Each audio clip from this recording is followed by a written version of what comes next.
Hey guys, and welcome to Dark Blue Nutrition. My name is Katie, and for those of you who are new, I'm a dietitian and personal trainer. And today I am going to do a review of some diet hacks that I found on Instagram. Oh my gosh, when I go through Instagram, I don't know about you, but I see so much BS that I'm just like rolling my eyes at, and I'm like, oh my God, I hope that my Dark Blue community knows better than to fall for certain stuff like this. But there is some good information out there, so I want to help you determine the difference between the good information and the bad information, and we can hopefully learn a thing or two from reviewing some of the diet hacks or the nutrition hacks on Instagram today. So if this is something that interests you and you enjoy these topics, make sure to comment below and give this video a like and let me know so I can bring more of them in the future, because I definitely want to incorporate more fun and entertaining, applicable videos. This is the type of thing that I want to teach my clients and you guys as my audience, how to distinguish the difference between like good information and bad information. So without further ado, let's get straight into the review of some diet hacks and nutrition hacks on Instagram.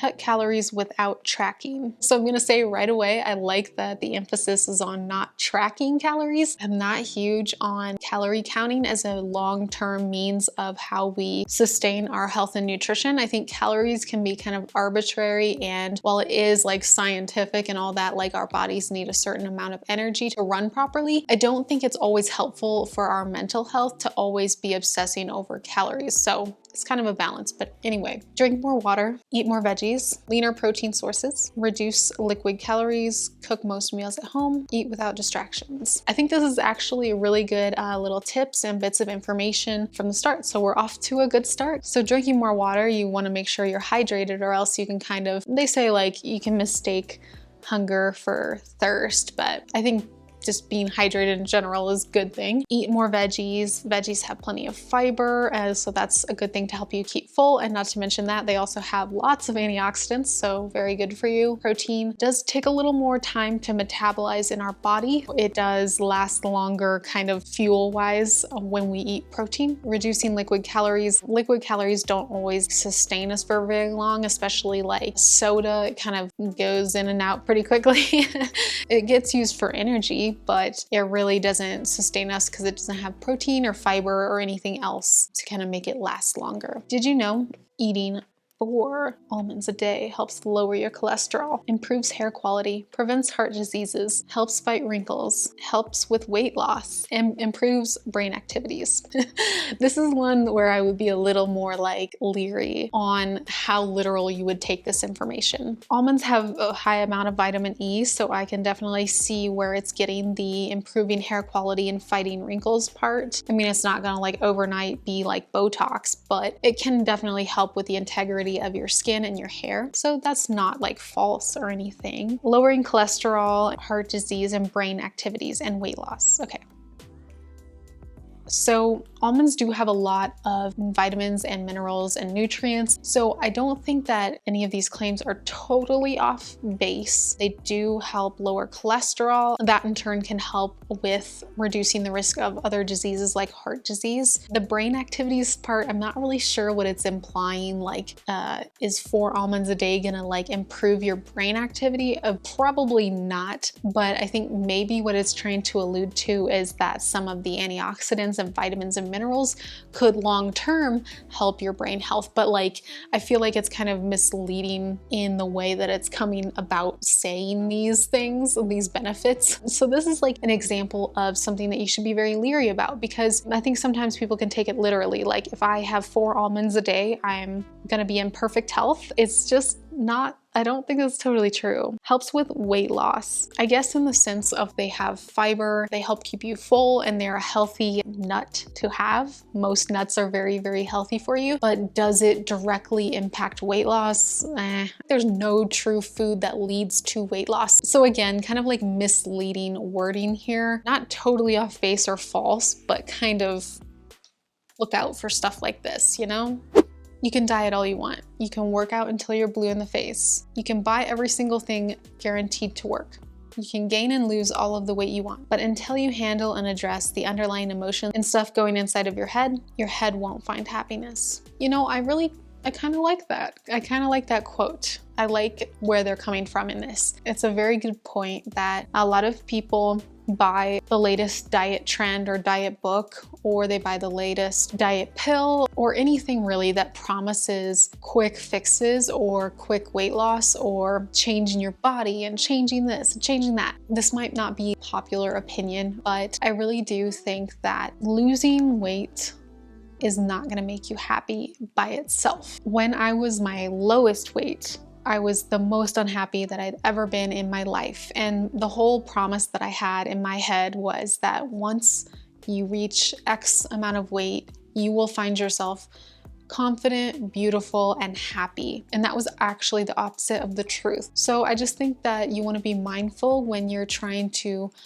wait until you reach a certain weight or wait until you reach a certain goal to be happy. It really all has to do with what's inside of your head and how you are kind of framing your own life. It sounds really cheesy, but a lot of it is your mindset about life and about your body and about you that makes you confident and beautiful. All right, I'm gonna step down from my soapbox now.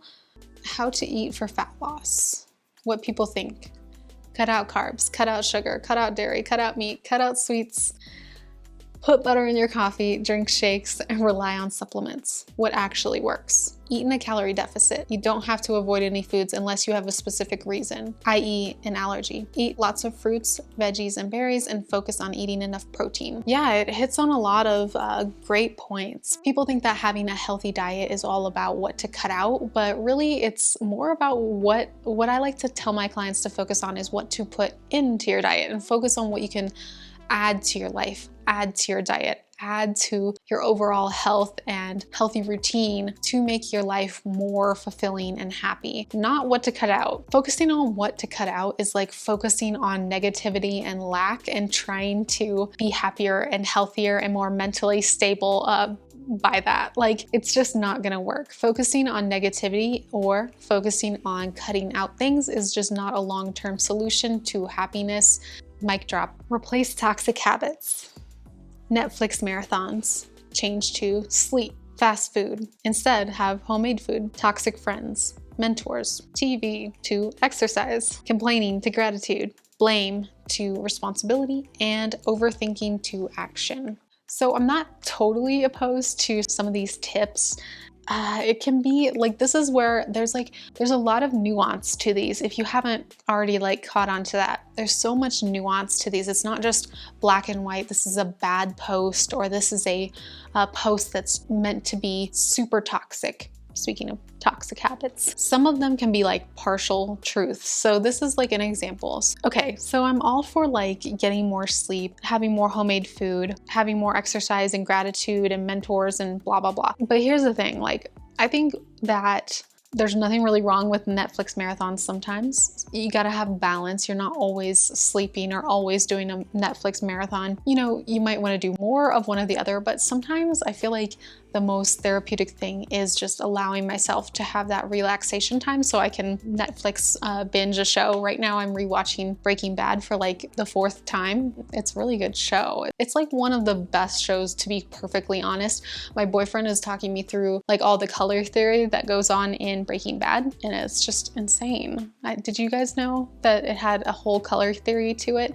I did not know that the first time I was watching it. So comment below if you're a Breaking Bad fan too. Anywho, getting back on topic, there's nothing wrong with occasionally having the occasional fast food, having, the TV on, occasionally overthink. I overthink 100% of the time. I'm not saying it's a good thing, but I'm not saying that you should be ashamed of it either, because it happens. Some of these things are good to change, like complaining to gratitude. I do appreciate that one because I need that reminder. But I think it's just okay to normalize that we do have a balance of our Netflix binging times and our gratitude times, and also times where we just need to complain. So I get the intention of this post, and I'm not saying it's totally ill-intentioned. I'm just saying keep this in mind, because sometimes we can have this toxic productivity and toxic positivity that's in these types of posts, and just be aware for future reference.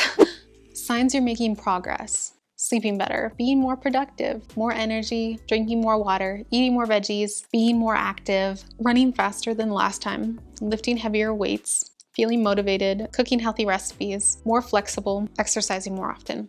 I love this one. Our culture is stuck so much in how weight is a symbol of our health, but really that's only one tiny way to measure health. There are so many other ways that I prefer to focus on with my clients on how to measure exactly how healthy you are, and like not obsessively or anything like that, but just like measuring habits over measuring weight, and that being because that you have more control over. You don't really have control over how much the scale goes up or down, but you do have a ton of control over the habits that you choose and the things that you choose to incorporate in your life. So I prefer to focus on that with clients and not really focus on the scale, period, because I just don't think it's the best measure of health. There's so much more to life than your weight.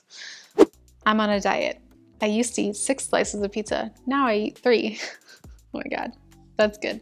I remember back in the day when I used to read magazines all the time, there would be a lot of toxic diet tips of like cutting your food into smaller bits to feel fuller because you're eating more pieces of food, so your body's going to react to it differently and blah, blah, blah. And while I do personally prefer to have smaller pieces versus like one giant slice of pizza, because I do think it helps with mindful awareness when you're eating, I just try to be very aware of mindful awareness versus this toxic diet culture message that we have to have certain amounts of pizza slices to be considered healthy, or we have to do X or Y to be healthy. So just be mindful of that when you are reading any tips about nutrition and health. I think a lot of them are designed to be helpful, but also a lot of them are a little bit toxic in that they try to put everyone into this same bubble and pretend like we all had the same needs, and we just don't. We're all very unique, and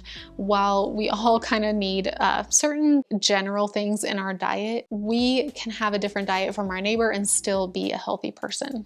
Well, I hope you learned a thing or two from this video.